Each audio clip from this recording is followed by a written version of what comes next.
स्वरसंधी आणि स्वरसंधीचे प्रकार देखील पाहिलेत. एकूण 7 प्रकार पाहिले स्वरसंधीचे. त्याच्यामध्ये दीर्घत्व संधी, त्याच्यानंतर गुणादेश, वृद्ध्यादेश, त्याच्यानंतर यनादेश, विशेष संधी, पूर्वरूप संधी, पररूप संधी यांचा अभ्यास आपण आधीच्या तासामध्ये केलेला आहे. आजपासून आपल्याला व्यंजन संधी चालू करायचं आहे आणि व्यंजन संधीमध्ये सुद्धा 7 ते 8 प्रकार आहेत, ते आपण पाहणार आहोत. बघा, व्यंजन संधी.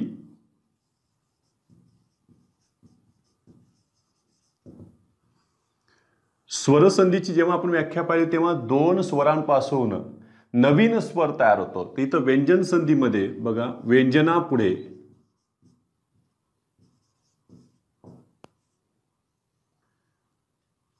व्यंजन किंवा स्वर येऊन तयार होणारी संधी.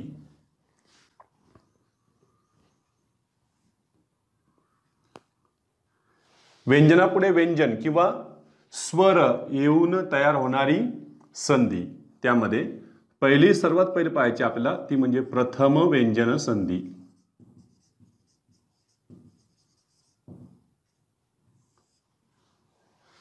संधी म्हणजे तयार होणारा नवीन शब्द म्हणजे जोड शब्द. जोड शब्दामध्ये तुम्हाला प्रथम स्थानचं व्यंजन दिसणे आवश्यक आहे. ते असेल तर ती प्रथम व्यंजन संधी होईल. प्रथम स्थानचे व्यंजन जर म्हटलं तर आपण बघा बरं, यामध्ये बरं क, त्याच्यानंतर दुसरं घेतलं मी च, त्याच्यानंतर ट, त्याच्यानंतर त, त्याच्यानंतर प. यापैकी एक व्यंजन वर्ण यामध्ये हवेत, तेव्हा ते प्रथम व्यंजन होईल. मग यासाठी काय करूया, सर्वात पहिले आपल्याला व्यंजन म्हणजेच काय, वर्णमालेतलं स्पर्श व्यंजन जास्त करून माहीत असले पाहिजेत. पहा,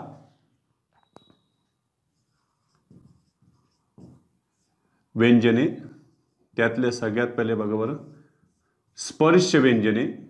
स्पर्श व्यंजनाचे आपण 3 भाग पाडले होते. त्याच्यामध्ये सर्वात पहिले होतं ते म्हणजे कठोर, दुसरं होतं त्याच्यामध्ये मृदू, आणि तिसरं आहे त्याच्यामध्ये अनुनासिक. अनुनासिक सुद्धा मृदूच आहेत.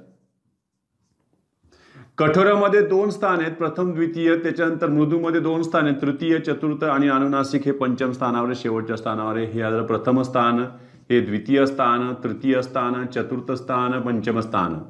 पंचम म्हणजे शेवटचा. मग त्यांचे सुद्धा आपण वर्ग पाडले होते, वर्गानुसार विभाजन केले ते बघा बरं. हे क वर्ग, च वर्ग, ट वर्ग, त. क वर्ग, च वर्ग, ट वर्ग, प वर्ग. क च ट त प. मग यांचं विभाजन झालंय बघा बरं क्रमानं. क, ख, ग, घ, वाङ्मयाचं ङ. त्याच्यानंतर हे य मिश्रित आहे, च, छ, ज, झ, ञ. त्याच्यानंतर हे ट, ठ, ड, ढ, न. त्याच्यानंतर त, थ, द, ध, न, नळाचं न. त्याच्यानंतर प, फ, ब, भ, म. हे झालेत स्पर्श व्यंजने. त्यानंतर व्यंजनामध्ये आणखीन महत्वाचं आहे ते म्हणजे अर्धस्वर. हे अर्धस्वर मृदूच आहेत, कारण यांचं उगमस्थान जवळपास स्वरांसारखंच आहे. झाले. मग हे कुठे कुठे येतील बघा, यांच्यामध्ये आले य, त्याच्यानंतर र, त्याच्यानंतर ल, आणि शेवटचं व. त्यापुढे आहेत बघा उष्मे. उष्मेचा विचार जर केला तर उष्मे 3 आहेत, ते कठोर आहेत. त्याच्यामध्ये आहे शहामृगाचं श आहे, षटकोनाचं श आहे, सश्याचं स आहे. एवढं आपण माहित करून ठेवूया. प्रथम व्यंजनामध्ये त्यांची व्याख्या वगैरे पाहूया. बघा, प्रथम व्यंजनामध्ये पहिल्या 5 वर्गातील, आता पहिले 5 वर्ग कोणते, क, च, ट, त, प, त्यांच्यातलाच हवा आहे तो स्पर्श व्यंजन. पहिल्या 5 वर्गातील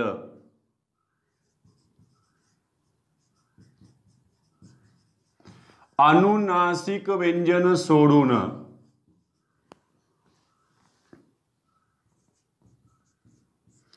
इतर कोणत्याही, मी तर म्हणतो अनुनासिक व्यंजनच नाही तर बघा, अनुनासिक व द्वितीय स्थानचे व्यंजन सोडून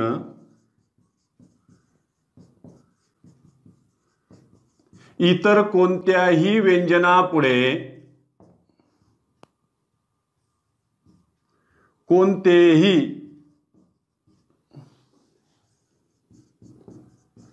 कठोर व्यंजन येत असेल तर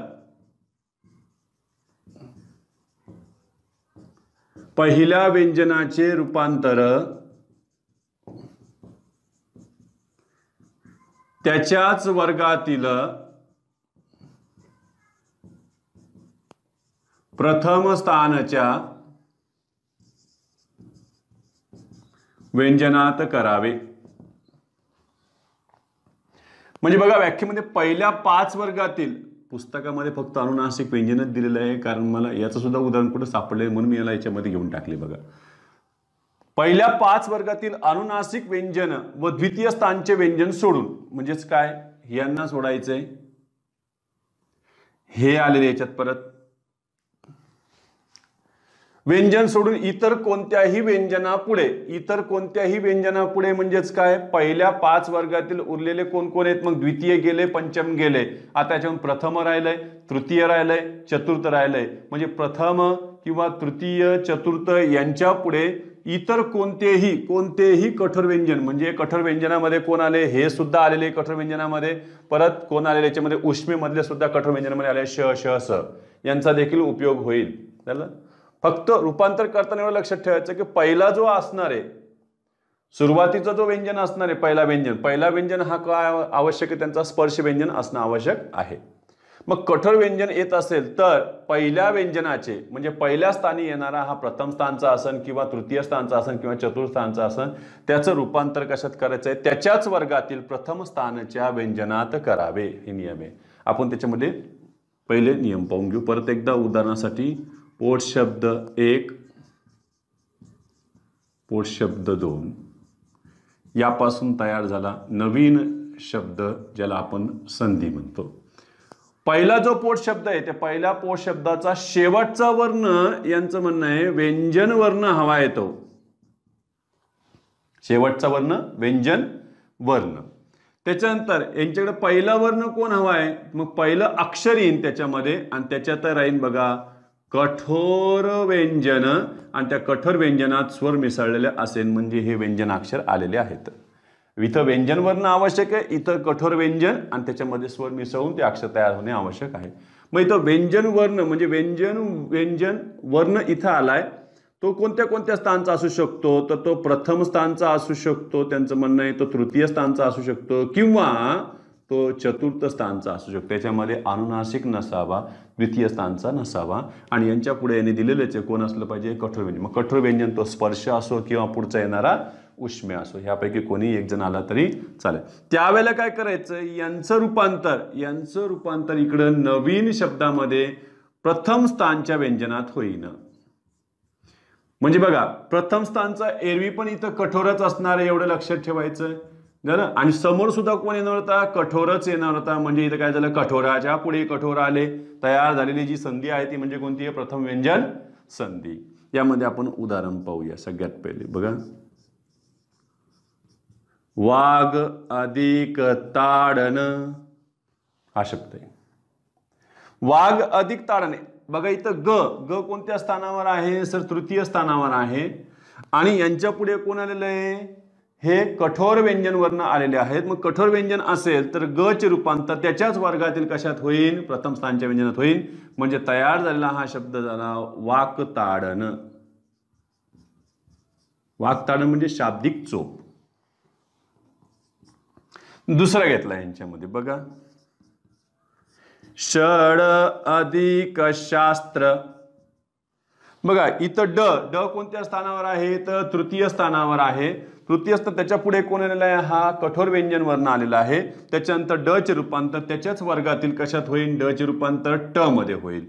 म्हणजे याचं झालं बघा बरं, हे षटशास्त्र म्हणजे 6 प्रकारचे शास्त्र या अर्थाने ते झालेलं आहे. नंबर 3 तिसरा आहे आपद अधिक काल. यामध्ये बघा आपद, द कोणत्या स्थानावर आहे? तिसऱ्या स्थानावर आहे. तिसऱ्या स्थानाचं रूपांतर कशात होईल? तर प्रथम स्थानच्या त मध्ये झालं. बघा पुढे कारण काय कठोर आलेलं आहे. आपदचं झालं आपत्काल. मग तसंच विपद अधिक काल विपत्काल, शरद अधिक काल शरतकाल, त्या पद्धतीने करता येईल. बघा पुढे त्याच्यानंतर घेतलं मी सब अधिक ताह. चला ब आहे का याच्यात? ब तृतीय स्थानावर आहे. त्याचं रूपांतर कशात झालं? याच्यामध्ये प मध्ये प्रथम स्थानात झालंय. मग सप्ताहाचं झालं बघा बरं सप्ताह, यात आलेत. बघा आणखीन क्षुध अधिक पीडा. आता क्षुध म्हटल्यावर ध कोणत्या स्थानावर आहे? बघा बरं इथं क्षुध, द च्या नंतर ध आहे म्हणजे कोणत्या स्थानावर आहे? चतुर्थ स्थानावर आहे का ह्या नियमामध्ये? आहेत ना. त्यांनी काय सांगितलं? इतर कोणत्याही व्यंजनापुढे म्हणजे कोणताही व्यंजन काय असला पाहिजे? एक तर तो प्रथम असला पाहिजे किंवा तो तृतीय किंवा चतुर्थ स्थानचा असला पाहिजे, द्वितीय आणि अनुनासिक स्थानचा नसावा. मग ह्या ध चं रूपांतर कशात झालं? इथं परत त मध्ये. बघा क्षुध अधिक पीडा. क्षुधा म्हणजे भूक, मूळ शब्द समजून घ्यायचा झालं. नाही तर काय होईल? तुम्ही पहिला दुसरा तिसरा चौथा हे जे शब्द जर पाहिले तर काय म्हणतील? ग ड द ब हे कितव्या स्थानचे दिसले सर? हे बघा सर हे तृतीय स्थानचे दिसले सर आम्हाला. मग तृतीय स्थानचे दिसले म्हटल्यावर मग काय झालं? काही नवे नियम तयार करतात. काय? तृतीय व्यंजनाच्या पुढे कठोर व्यंजन वर्ण आले तर तृतीय व्यंजनाचे रूपांतर त्याच्याच वर्गातील प्रथम स्थानच्या व्यंजन वर्णात करावे. असं करू नका. जरीही जवळपास 95% शब्द त्यांचे दिसले तरीही त्याला 5% शब्द अपवाद असू शकतात. अपवाद म्हणजे काय? त्या तृतीयाच्या नियमाला अपवाद. तो काही पुस्तकात दिलेला नियम नाहीये, लक्षात ठेवा. म्हणजे तुमचं प्रथम स्थानचं व्यंजन तिथं आणायचं आहे तर मग तो एक तर तो प्रथम स्थानचा असेल, तृतीय स्थानचा असेल किंवा चतुर्थ स्थानचा असेल, त्यांच्याऐवजी त्यांच्याच वर्गातला प्रथम स्थानचा व्यंजन तुम्हाला वापरायचं आहे. मग बघा क्षुध अधिक पीडा. आता काय झालं त्याचं? क्षुत पीडा झालं. क्षुत पीडा. मग असं जर उलट करायला आलं तरी आपल्या लक्षात यायला पाहिजे ना. समजा आता त्यांनी तुम्हाला परीक्षेला दिला हे असा क्षुत पिपासा, याचा विग्रह करा. तर बरेच जण काय करतील माहितीये का? नाही रे आपण हे बघ द च काय केलं होतं त आणि त च काय करायचं मग परत द नाही. तो मूळ शब्द कोणता बघा. क्षुध आहे का क्षुध आहे?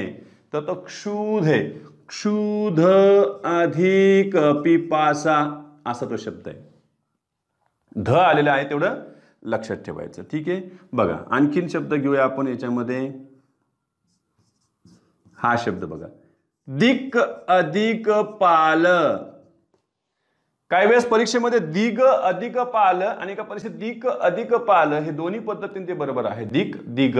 मग आता बघा दिक अधिक पाल. आता हे क जसं तसं तुम्ही प ला जोडणार आहात. थोडक्यामध्ये ह्या क व्यंजन वर्णाच्या ऐवजी त्याच्याच वर्गातील म्हणजे प्रथम स्थानच्याच व्यंजन त्याच्याच वर्गातील प्रथम स्थानचा कच येणार, दुसरा कोणी येणार नाही. काय म्हणते? फक्त हे वेगळं केलेलं फक्त जोडा, बेज चिन्ह काढून टाका. झाला बघा हा शब्द दिक्पाल.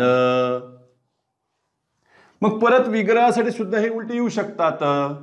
बघा यामध्ये आणखीन घेतलंय सत अधिक कार. हे त कोणाला जोडा? त्या कला. आणि काय झाला तो? सत्कार. असेच आणखी शब्द आले बघा धिक अधिक कार.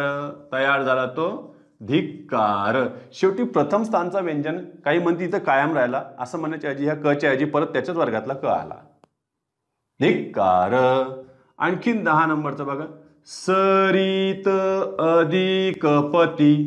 सरित म्हणजे सरिता, सरिता म्हणजे नदी. नदी जिथे जाऊन मिळते ते समुद्र सागर. सरितपती याचं तयार झालं बघा. हे त फक्त प ला जोडान झालं सरितपती त्यांच्यामध्ये. आता हा सांगा हृत्कमल. हे हृदयाचं रू आहे. हृत्कमल.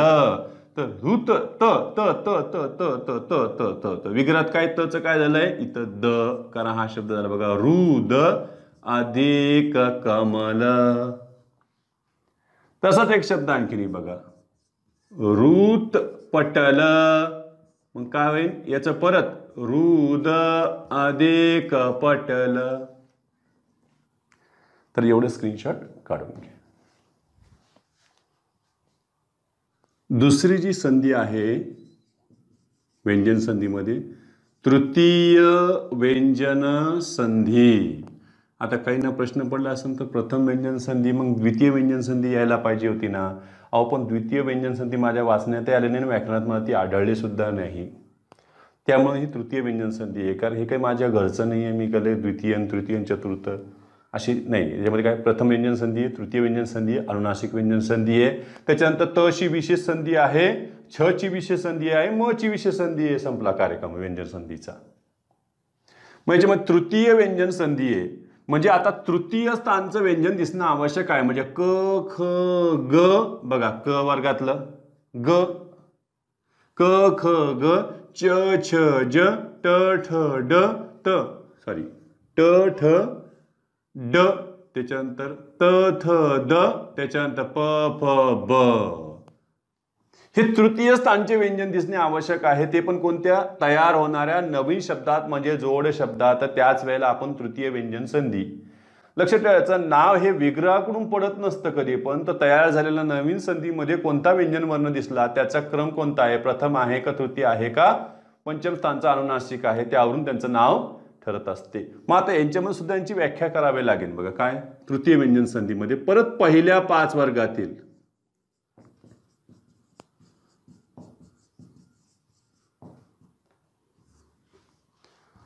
पहिल्या 5 वर्गातील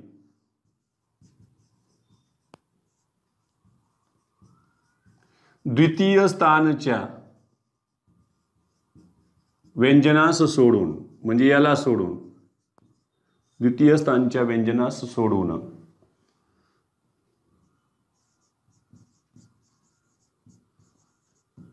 पहिल्या व्यंजनापुढे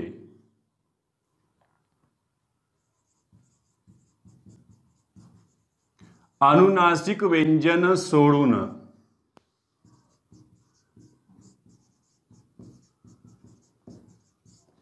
इतर कोणतेही मृदू व्यंजन किंवा स्वर येत असेल तर पहिल्या व्यंजनाचे रूपांतर त्याच्याच वर्गातील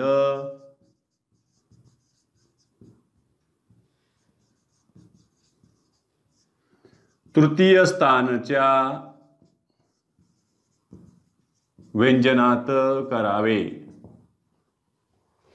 तृतीय स्थानचं व्यंजन ना पहिल्या व्यंजनात राहिल्याच कोण मग द्वितीय स्थानचं तर येणारच नाहीये तिथं. मग काय राहिलं प्रथम स्थानच येणार आहे, हेच येणार आहे कठोर मधलं. आणि त्यांच्या पुढे कोण आलेले आहे, मृदू आलेले आहे. पहा बरं काय काय दिसतं याच्यामध्ये. पहिला पोट शब्द, त्याच्यानंतर दुसरा पोट शब्द, तयार होणारा नवीन शब्द. पहिल्या पोट शब्दाचा शेवटचा वर्ण कोण आहे, तर शेवटचा वर्ण त्यांनी दिलेला आहे बघा, तो कठोर असला पाहिजे. त्यांचं म्हणणं आहे कठोर व्यंजन. आणि कठोर व्यंजनाच्या पुढे कोण असलं पाहिजे, तर त्यांचं सांगणं आहे की अनुनासिक व्यंजन सोडून इतर कोणतंही, त्यांचं काय म्हणणं आहे की इतर कोणतेही मृदू व्यंजन आले तरी चालतील. म्हणजे ते स्पर्श असो का पुढे जाऊन ते कोण असो अर्धस्वर असो तेही चालतील. बघा कठोर व्यंजनाच्या पुढे मृदू व्यंजन किंवा परत कोण येऊ शकतं सोबत, म्हणजे मृदू व्यंजन प्लस स्वर असं म्हटलं ते अक्षर पण होईल आणि स्पष्ट स्वराक्षर देखील आले तरी चालेल. मग कठोर व्यंजन इथं राहिलंच कोण, मग फक्त एकच राहिलं प्रथम स्थानचं. यांच्या पुढे कोण आले, मृदू व्यंजन किंवा स्वर आले तर यांचं रूपांतर त्यांच्याच वर्गातील कितव्या स्थानच्या, तर तृतीय स्थानच्या व्यंजनात करावे. मग तृतीय स्थानचं हे व्यंजन काय झालेले, मृदू झालेले. बघा हे तृतीय स्थानचे काय झालेले, मृदू. आणि मृदूच्या पुढे कोण आले, मृदू आले किंवा स्वर आले तर नियम झाला ना. बघा आधी काय झालं, कठोराच्या पुढे कठोर आले, आता काय झाले तर मृदूच्या पुढे मृदू आलेले आहेत. बघूया आपण यांचे उदाहरण, प्रत्येकाचं उदाहरण घेत जाऊ याच्यामध्ये. पहिलं वाक अधिक विहार. बघा क पुढे कोण आलेलं आहे, व आलेलं आहे. कारण हे आधी सुद्धा आपण पाहिलेलं आहे की रस्व ई आधी आलेलं नाहीये. जरी वेलांटी रस्व असली तरीही स्वर हा व्यंजनाच्या मागेच राहील. मग याच्यामध्ये बघा क च्या पुढे कोण आले, व. व मृदू आहे की नाही बघा बरं. व व आहे. व कोण याच्यामध्ये, मृदू. अर्धस्वर आहे म्हणजे कोण झाला, मृदू आहे. मग इथं कच रूपांतर त्याच्याच वर्गातील कशात होणार आहे, ग मध्ये होईल. आणि मग तो शब्द तयार झाला वाघ विहार. वाघ विहारचं काय जाते, वाघ विहार. एक.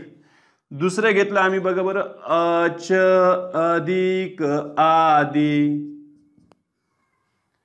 काय म्हणते सर, इथं च आलेलं आहे पण च पुढे कोण आलेले, इथं स्वर. स्वर काय आहे, सर्व मृदूच असतात. मग च च रूपांतर त्याच्याच वर्गातील कशात होणार आहे, ज मध्ये होईल तृतीय स्थानचं. आणि त्याचा शब्द तयार झाला तो अजादी. अच अधिक आदीचं काय, अच म्हणजे स्वर आणि स्वर अधिक आदी काय म्हणतो आपण त्याला, स्वर आदी. म्हणजे अजादी म्हणजेच कोण झालंय, स्वर आदी अर्थानं. बघा तिसरं याच्यामध्ये घेतलंय आम्ही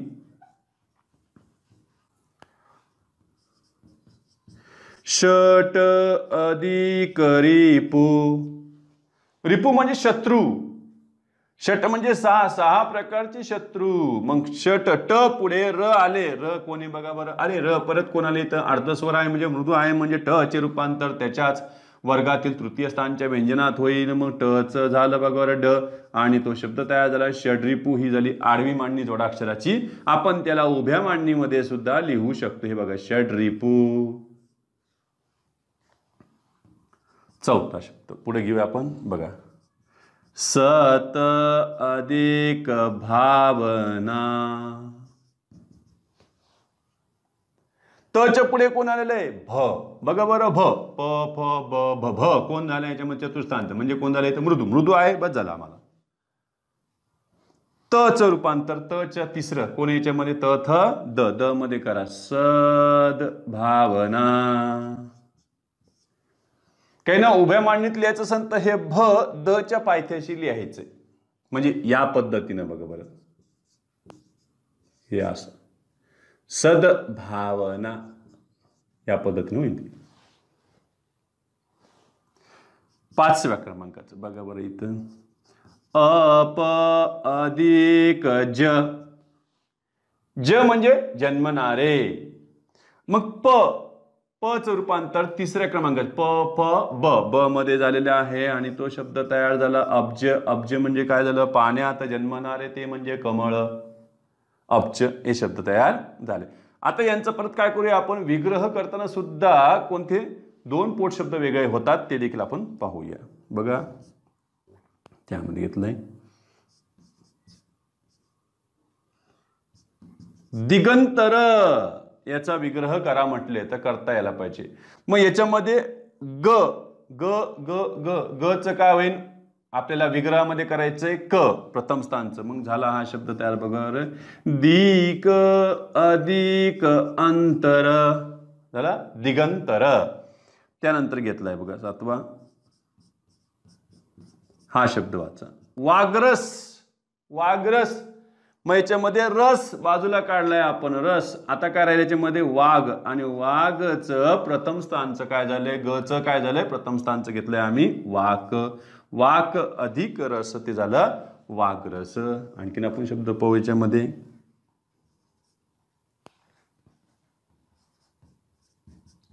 षड्रस. जसं बघा इथं वागरस रस, तसं षड्रस मध्ये काय करणार तुम्ही, षट अधिक रस, 6 प्रकारचे रस त्याच्यामध्ये घेता येईल. सदानंद. सदानंदच झालं बघा बरं, सत अधिक आनंद. पुढचा शब्द घेतला मी अजंत. अजंत मध्ये काय झालं, शेवटी मी अंत शब्द बाजूला काढला, पण इथं काय राहिलं अज. अजच झालं बघा बरं अच.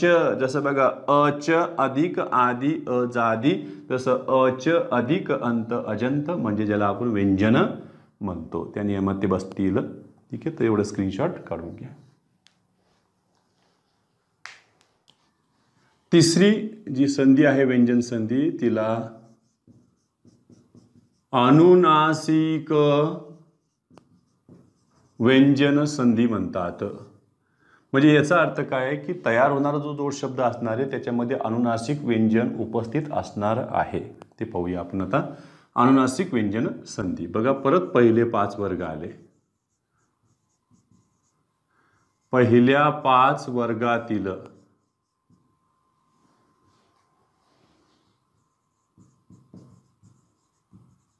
कठोर व्यंजना पुढे, त्यातलं आपण एवढं लक्षात ठेवूया, द्वितीय सोडून, म्हणजे राहिलंच पण आता सांगा बरं. द्वितीय जर सोडलं तर राहिलं कोण, मग फक्त प्रथम स्थानच राहिलेलं आहे. पुस्तकात फक्त एवढं दिलेलं कठोर व्यंजना पुढे, द्वितीय स्थानचं मी टाकलंय त्याच्यामध्ये, कारण मला तसा काही शब्द आढळलेला नाही. बघा, कठोर व्यंजना पुढे कोणताही अनुनासिक व्यंजन येत असेल तर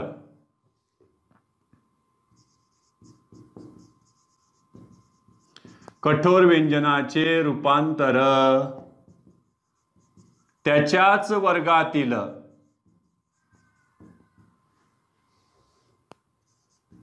पंचम किंवा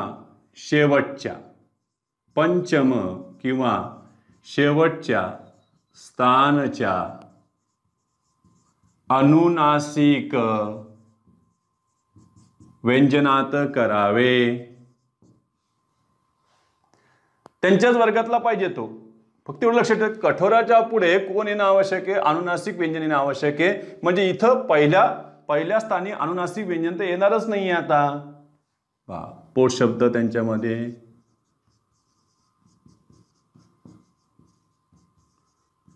नवीन शब्द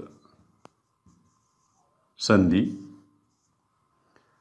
पोट शब्दामध्ये सुरुवातीला म्हणजेच पहिल्या पोट शब्दाचा शेवटचा वर्ण हा कोण असला पाहिजे, तर कठोर वर्ण असला पाहिजे. बस, कठोर व्यंजन वर्ण. आणि यांच्या पुढे कोण असला पाहिजे, त्यांचं म्हणणं आहे की अनुनासिक व्यंजन वर्ण, त्यात काय मिसळलेलं असं स्वर, म्हणजे ते अक्षराच्या रूपातच राहणार आहे. इथलं कठोर पण कोण दिलेलं आहे त्यांनी, प्रथमच असावं. आणि मग याचं रूपांतर इथं तुम्हाला कशात करायचंय, त्याच्याच वर्गातील पंचम किंवा शेवटच्या स्थानचा जो अनुनासिक असतो त्या अनुनासिकामध्ये केलंय. म्हणजे याचं रूपांतर अनुनासिकात झालंय. मग समोर तर अनुनासिक आहेच ना. मग बघा बरं, अनुच्या पुढे कोण आला, अनु आला. जसं पहिले कठोराच्या पुढे कठोर आले, तृतीयमध्ये काय झालं, मृदूच्या पुढे मृदू आले. आता काय झालं, याच्यामध्ये अनुच्या पुढे अनु आले. असं लक्षात ठेवलं ते सोपे जातीनं. बघा, त्याच्यामध्ये घेतलंय आम्ही सगळ्यात पहिले वाक अधिक मय. काही वाचते वाङ्मय, पण वाङ्मय लिहायचं म्हटलं तर काही जणांचं चुकू शकतं. बघा, काही तर लगेच वाङ्मय असं सुद्धा लिहायला कमी नाही करायचे. बघा बरं, वाङ्मय तर हे अशुद्ध आहे, हे शुद्ध नाही. मग काय करायचं, ङ आणि ग पासून जे तयार झालेलं आहे ना आपल्याकडे, बघ ना, दोघांचा उच्चार एकत्र ङ आहे ना आपल्याकडे व्यंजन म्हणणं ङ, म्हणजे हे चुकलेलं आहे. मग काय करायचं, वाक अधिक मय, कच काय करा तुम्ही, त्याच्याच वर्गातलं कोण आहे, पंचम स्थानचं कोण याच्या ङ. मग रूपांतर झालं बघा बरं, वाङ्मय. दुसरे घेतले त्याच्यामध्ये, बघा बरं, च वाला तर आढळतच नाहीये त्याच्यामध्ये. म्हणजे यामध्ये सुद्धा एक एक कमी होते. बघा, च आढळत नाहीये, परत ब आढळत नाहीये. कारण प च म झाला असतं तर मग म ची ती विशेष संधी आपल्याला परत शिकायची आहे. आणि च च ञ होणारा शब्द इथं नाहीये. म्हणजे यांच्यामध्ये फक्त तिघांचाच विचार करायचा आम्हाला, क वर्गातलं, त्याच्यानंतर ट वर्गातलं, त वर्गातलं, त्यांचा अभ्यास करायचा आहे. म्हणजे मर्यादित करत जाऊ आपण त्यांना. दुसरं आलं बघा, षट अधिक मास, त्याचं तयार झालंय षण्मास. षट अधिक मुख षण्मुख, त्याच्यामध्ये घेता येईल. परत तिसरं बघा, सत अधिक मार्ग, काय करणार, सत अधिक मार्गच झालंय बघा बरं, सन्मार्ग. तुम्ही परत केलं बघा, सत अधिक मान, काय करणार त्याचा, सन्मान. सन्मान नाही, सन्मान झाले. मग आता आपल्याला यांचे विग्रह सुद्धा जमले पाहिजेत. जसं बघा मी इथे घेतलेलं आहे दिंगमूढ, याचा विग्रह करा म्हटलं ते दिंगमूढ. मूढ म्हणजे मूर्ख, कमालीचा मूर्ख, अकलेचा खंदक ज्याला म्हणतो आपण. दिंगमूढ. मग ङ च काय होईल, प्रथम स्थानचं कोण याच्यामध्ये क, आणि मग तयार झालं ते दिक अधिक मूढ. पुढचं घेतलंय बघा बरं आपण याच्यामध्ये षण्मुख.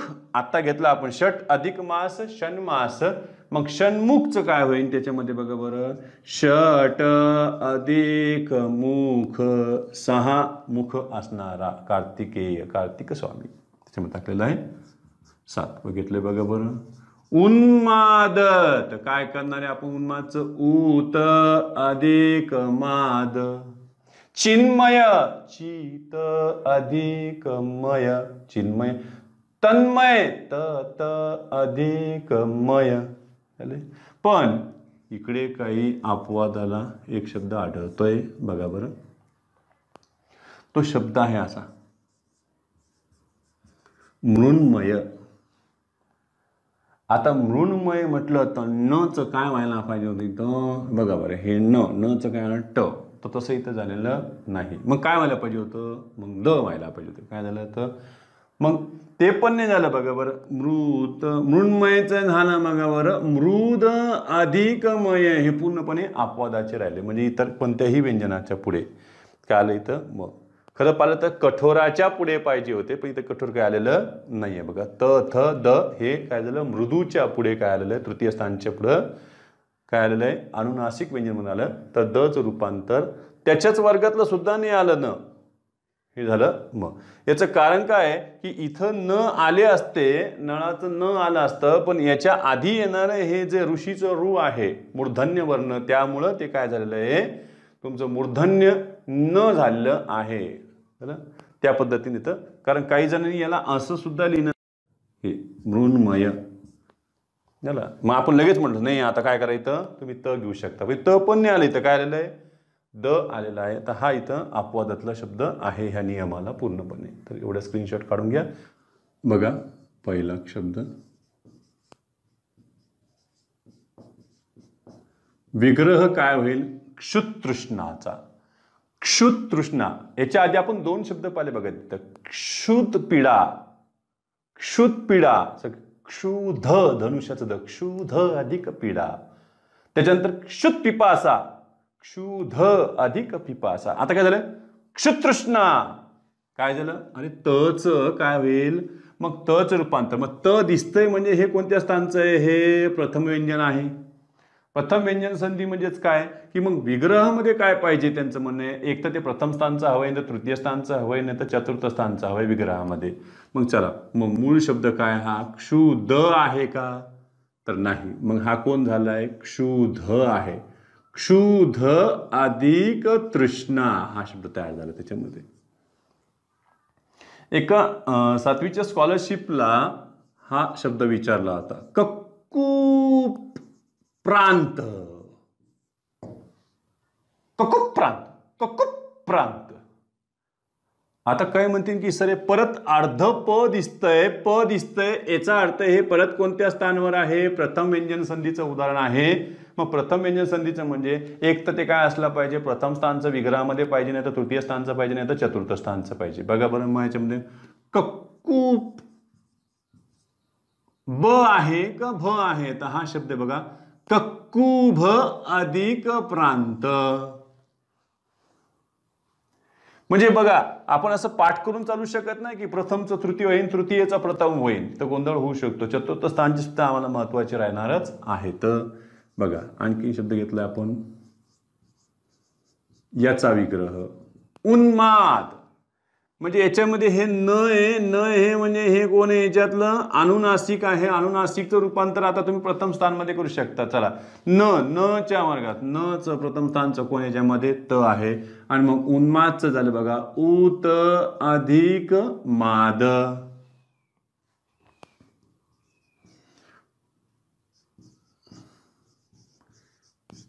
दिग्विजय, याच्यामध्ये काय होईल त्याचं अर्ध ग दिसतंय सर अपूर्ण उच्चाराचं ग ग म्हणजे तृतीय स्थानचं आहे. मग तृतीय स्थानचं असन तर मग त्याच्या जागेवर आम्हाला काय वापरावं लागेल कठोर. कठोर वापरावं लागेल ते पण प्रथम स्थानचं. द्वितीय स्थान तिथं येत नाही. मग ग चं रूपांतर कशात झालं बघा बरं इथं क मध्ये विग्रहामध्ये दिक अधिक विजय त्यात घेतले.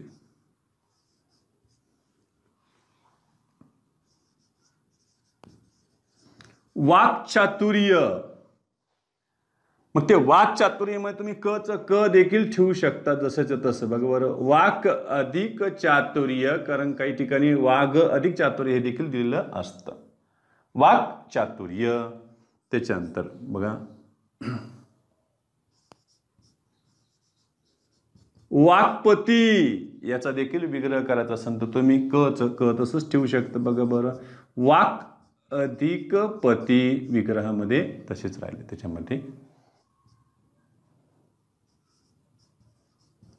षडानन त्याचा विग्रह ड यातलं पहिले आपण आनन बाजूला काढून घेऊ आणि मग करायचं पाहूया आपण. तर मग षड अधिक आनन होईन का डच्या वर्गातलं कोण याच्यातलं चला हे ड कोणाच्या वर्गातलं ट वर्गातलं आहे. त्याच्या प्रथम स्थानचं कोण आहे ट म्हणजे इथे झालं बघा बरं षट अधिक आनन. मग हे ड तुम्हाला दिसलं तर हे कितव्या स्थानचं झालंय तृतीय स्थानचं म्हणजे तृतीय व्यंजन संधीचं उदाहरण होते. त्याच्यानंतर पुन्हा बघा जगन्नाथ. आता याच्यामध्ये अर्ध न आहे म्हणजे हे अनुनासिक आहे. अनुनासिक न च्या ऐवजी तुम्हाला प्रथम स्थानचा का आपला गंत आणि शब्द तयार झाला तो जगत अधिक नाथ. त्याच्यानंतर बघा जगदीश्वर यातला जर ईश्वर बाजूला काढलं तर आता काय राहिलं जगद आणि द च्या ठिकाणी तुम्हाला तृतीय व्यंजन संधी आहे. तृतीय व्यंजन संधीमध्ये द च्या ठिकाणी तुम्हाला काय झालं गंत आणि जगत अधिक ईश्वर ते झालं जगदीश्वर. जगदीश असतं तर काय झालं असतं जगत अधिक ईश. जगदंब असतं तर काय झालं असतं जगत तचा पाय म्हणून जगत अधिक अंब. अंब म्हणजे आंबे. आंबे म्हणजे काय पार्वती. त्या अर्थाने घेतलेले आहे. तर एवढं स्क्रीनशॉट काढून घ्या.